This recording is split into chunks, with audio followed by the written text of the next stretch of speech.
நாளைய மறுநாள், நாளைய கியாமத்துடைய நாளுக்கு பின்னாலே அந்த நாளில் அல்லாஹ் தரக்கூடிய சொர்க்கம்தான் நமக்கு நிரந்தரமானதாகவும் சிறந்ததாகவும் இருக்கும். எனவே அந்த சொர்க்கத்தை நாம் ஆசைப்படுறவங்களாக இருக்க வேண்டும்.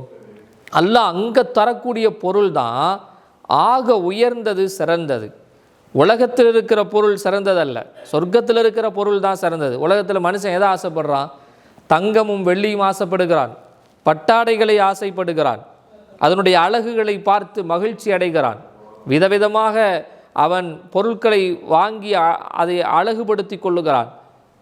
தனக்கு வீடு ஒன்றை கட்ட வேண்டுமென்றால் அழகாக கட்டி அவன் மகிழ்ச்சி அடைகிறான்.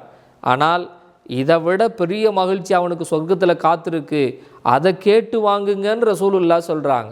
உதாரணத்துக்கு ஸல்லல்லாஹு அலைஹி வஸல்லம் அன்னவர்களுக்கு ஒரு பட்டாடை வந்தது. ரொம்ப அழகாக இருந்துச்சு அந்த பட்டாடை. இந்த அழகான பட்டாடையை ரசூல் ஸல்லல்லாஹு அலைஹி வஸல்லம் வாங்கும் பொழுது சஹாபிகள்லாம் பார்க்குறாங்க. பார்த்துட்டு அந்த அழகை பார்த்து வியக்கிறார்கள், மகிழ்ச்சி அடைகிறார்கள். அழகாக இருக்குதுன்னு அதை வர்ணித்து பேசுகிறார்கள் சஹாபிகள்.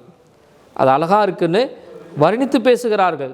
இப்போ ஸல்லல்லாஹு அலைஹி வஸல்லம் அந்த சஹாபிகளை பார்த்து சொன்னாங்க, இதை பார்த்தா நீங்கள் மகிழ்ச்சி அடைகிறீங்க, இதை பார்த்தா அழகு என்று சொல்கிறீர்கள். நாளைய கியாமத்து நாள், உலகம் அழிந்ததற்கு பின்னால், கேள்வி கணக்கெல்லாம் கேட்டு முடிந்ததற்கு பின்னால் சொர்க்கவாசிகள் எல்லாம் சொர்க்கத்திற்குள்ளாக நுழைந்து விடுவார்கள். சொர்க்கத்திற்குள்ளாக நுழைந்து அவர்களுக்கு தரப்போகிற எல்லாமே உயர்ந்ததாக அழகானதாக இருக்கும். அந்த அழகை சொல்லும்போது ரசூலுல்லாஹ் சொன்னாங்க, இந்த பட்டாடையை நீங்கள் அழகுன்னு சொல்கிறீங்களே, நாளைக்கு சொர்க்கத்தில் சஅத் இப்னு ரபீ அவர்களுக்கு, சஹாபிக்கு அல்லாஹ் ஒரு கைக்குட்டை கொடுப்பான், ஒரு கர்ச்சீப் அல்லாஹு தாலா கொடுப்பான். சஅத் இப்னு ரபீ அவர்களுக்கு ஒரு கர்ச்சீப் அல்லாஹு தாலா கொடுப்பான். இந்த கர்ச்சீப் இருக்கிறதே இந்த பட்டாடை விட மிகச்சிறந்தது. இந்த கர்ச்சீப் பட்டாடை விட மிகச்சிறந்தது. ஒரு உலகத்தில் தந்த ஒரு பெரிய பட்டாடையே ரசூலுல்லாஹ் ஒரு கர்ச்சீப்பை சொல்கிறாங்க, இந்த கர்ச்சீப் இருக்கு இதை விட அழகாக இருக்குன்னு சொன்னாங்க. இப்போ கர்ச்சீப்பை இவ்வளோ அழகாக இருக்குன்னு சொன்னால் அங்கே தரக்கூடிய ஆடைகள் என்பது எவ்வளவு அழகானதாக இருக்கும், எவ்வளவு உயர்வானதாக இருக்கும். எனவே நாம் இந்த உலகத்தில் பொருட்களை பார்த்து மயங்கி விடாமல், இந்த உலகம் இருக்கிறதே அது ஒரு விளையாட்டானது, வீணானது, இதில் நாம் மயங்காமல் நாம் நாளைய சொர்க்கத்திற்கு, அந்த இடத்திலே உள்ளே போவதற்கு, அந்த சுகந்தத்தை அனுபவிப்பதற்கு நாம் ஆசைப்பட வேண்டும். அதுதான் நமக்கு மகிழ்ச்சியானதாக இருக்கும், நிரந்தரமானதாக இருக்கும், சிறந்ததாக இருக்கும்.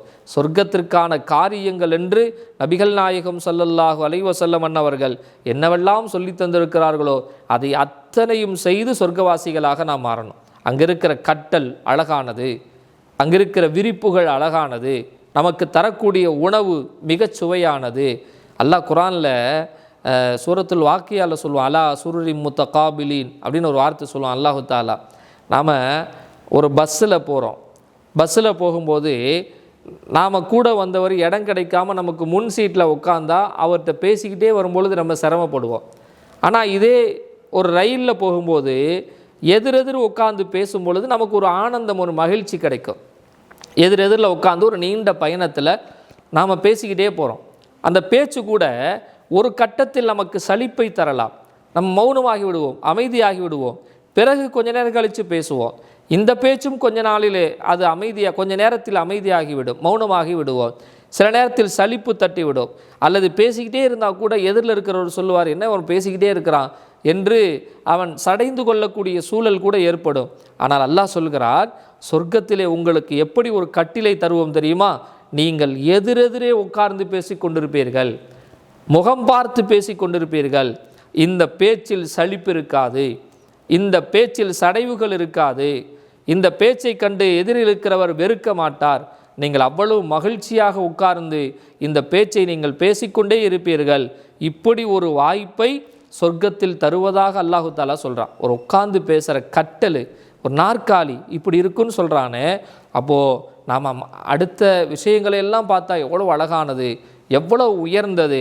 அல்லாஹு ஒரு உயர்ந்த பொருளை, நிரந்தரமான பொருளை, நிரந்தரமான மகிழ்ச்சியை சொர்க்கத்திலே அல்லாஹு தாலா நமக்கு கொடுக்குறான்னா அந்த சொர்க்கத்திற்கு ஆசைப்பட்டவர்களாக அல்லவா நாம் இருக்க வேண்டும்.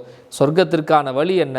ரசூலுல்லாஹி ஸல்லல்லாஹு அலைஹி வஸல்லம் அவர்கள் நிறைய நமக்கு காட்டி தந்திருக்கிறார்கள். இந்த வழிகளையெல்லாம் நம்முடைய வாழ்க்கையில் எடுத்து நடக்கிற பொழுது அந்த சொர்க்கத்திற்கு செல்லக்கூடிய வாய்ப்பை அல்லாஹு தாலா தருவான். நாம் சொர்க்கத்தை ஆசைப்படணும். குறிப்பாக ரசூலுல்லா சொன்ன மாதிரி சொர்க்கத்தில் உயர்ந்த சொர்க்கமாக இருக்கிற ஃபிர்தௌஸை நாம் கேட்கணும். அந்த ஃபிர்தௌஸில் தான் ரசூலுல்லாஹி ஸல்லல்லாஹு அலைஹி வஸல்லம் அவங்களும் இருப்பாங்க. அவங்கள உலகத்தில் நாம் பார்க்கல, அவங்களோட தங்கி இருக்கிற வாய்ப்பு நமக்கு கிடைக்கல. ரப்புல் ஆலமீன் அந்த இடத்திலாவது அந்த வாய்ப்பை தர வேண்டும். நாம் ஃபிர்தௌஸை கேட்க வேண்டும். குறிப்பாக ரசூலோடு தங்கக்கூடிய வாய்ப்பையும் நாம் கேட்க வேண்டும். அல்லாஹு தாலா ஃபிர்தௌஸ் என்கிற உயர்ந்த சுவனத்தில் நம் நபிகள் நாயகம் ஸல்லல்லாஹு அலைஹி வஸல்லம் அவர்களோடு தங்கக்கூடிய பாக்கியத்தை அல்லாஹ் நமக்கு தருவானாக. ஆமீன். அஸ்ஸலாமு அலைக்கும் வரஹ்மத்துல்லாஹி தஆலா வபரகாத்துஹு.